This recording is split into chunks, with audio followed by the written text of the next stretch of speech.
1954, and I think this is a good story showing how a collection can grow, Mr. Lilly came in and we were talking to him about things. He says, you know, I've been paying attention to world coins or South American coins or hemisphere coins.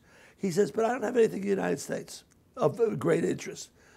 So at that time, we had just acquired the Robert Schermerhorn collection of Texas of $20 gold. And they wasn't complete, but it was a goodly number of them. If there was 199 different struck of $20 gold pieces, we must have had 160, 170 in the Schermerhorn collection. So Mr. Lilly looks at it and he says to me, you know, this would be a good start. I'll let you fill in the holes when you can. Well, we did it over time. But while he was there, we had bought the Davis Graves collection and also the Anderson DuPont collection. And that was in 1953. We bought it, and they were considered stock items.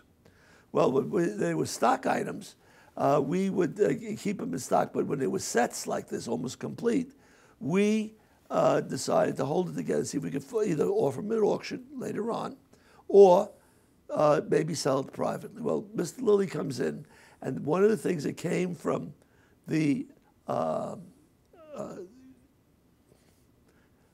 Anderson DuPont collection was the $1, $2.50, $3, and $4 gold.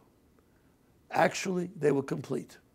They were each set was laid out in fancy plush boxes with a set in each box. And so therefore, the 4 pieces of the $4 gold were a little box, while the $3 gold were a little larger box, and the $2.50 gold, of course, the larger box, and because the coins are smaller, the gold dollar, a little smaller box. But they all were there, all labeled. And he loved it. So he says, I'll tell you what, I'm going home to Indianapolis. He just had come back from Florida when this occurred. I'm going back to Indianapolis, and could you deliver it in August or September that year? And we said yes, and we, of course, went out and delivered it to him. Well, he was so enthralled with this that he says, you know, I also know now there's $5 and $10 gold pieces. And we said, yes, we do have it, and we have a client. We told him who it was. The gentleman's name was Clifford T. Wyman, who had bought the second set of $5 and $10 gold that was in the Colonel E.H.R. Green collection. Well, we bought the collection back about late 40s, early 50s. We sold part of it off to collectors like James Stack and John Pittman and Harold Bafford. And also, of course, Wyman bought the second set.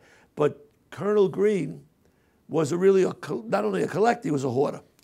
And he had probably the largest hoard of early American $5 gold pieces from 1795 to 1834 that one can imagine, because he liked the earlier pieces. And he had hundreds of them.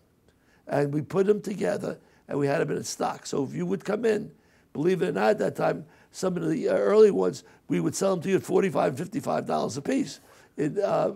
Because after all, it's only maybe $7.50 or $10 worth of gold in some of these. We also had this collection of 10s, which was not as voluminous, but it was there. Well, we sold to Mr. Lilly, not complete, his collection of $5 gold and $10 gold. Well, now he had the 1s, the 2.5s, the 3s, the 4s, the beginning of the 5s, the 10s, and the 20s. Well, a couple of things occurred.